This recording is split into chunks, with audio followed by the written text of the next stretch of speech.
Perkenalkan, nama saya Jenny Julius Sulaibago dengan NIM 2503010079 dari kelas R2.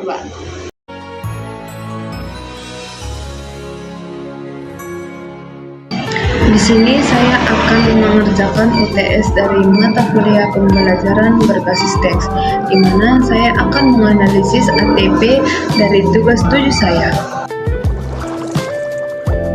Dalam tugas tersebut, pada dasarnya menyoroti satu persoalan utama dalam implementasi kurikulum, yaitu penyusunan alur tujuan pembelajaran atau ATP yang terlalu padat sehingga berdampak langsung pada kualitas pembelajaran di kelas. Dan kepadatan ini membuat proses belajar tidak lagi berorientasi pada pemahaman yang mendalam, melainkan sekedar mengejar target penyelesaian materi, dan akibatnya siswa cenderung hanya memahami secara permukaan tanpa benar-benar menguasai konsep yang telah dipelajari. Permasalahan ini tidak berdiri sendiri, tetapi berkaitan dengan beberapa faktor lain yang saling mengaruhi.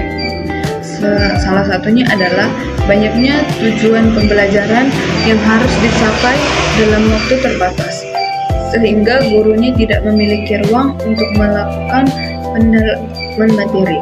Di sisi lain, terdapat kecenderungan pembelajaran yang langsung menuntut kemampuan berpikir tingkat tinggi tanpa melalui tahapan dasar melebihi. Hal ini menyebabkan siswa mengalami kesulitan karena mereka belum memiliki fondasi pemahaman yang kuat. Dan selain itu, terdapat ketidaksesuaian antara asesmen dengan capaian pembelajaran yang telah ditetapkan.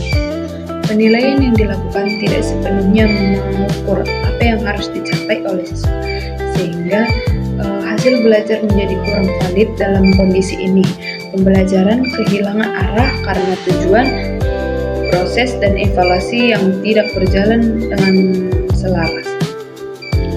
Dari sisi nilai, ATP sebenarnya telah berupaya mengintegrasikan profil pelajar Pancasila seperti kemampuan berpikir kritis, kreatif, dan kolaboratif. Namun, penerapannya dalam praktik pembelajaran masih belum optimal. Dan nilai-nilai tersebut lebih banyak muncul dalam perencanaan daripada dalam aktivitas nyata di kelas. Hal ini menunjukkan adanya kesenjangan antara konsep yang dirancang dengan pelaksanaan di lapangan. Dan masalah ini semakin terlihat pada sekolah di daerah pesisir yang memiliki keterbatasan teknologi, rendahnya kemampuan literasi siswa, dan serta minimnya sumber belajar yang mendukung. Ketika pembelajaran dirancang dengan standar tinggi tanpa mempertimbangkan kondisi tersebut, terjadilah ketidaksesuaian antara tuntutan kurikulum dan kemampuan siswa.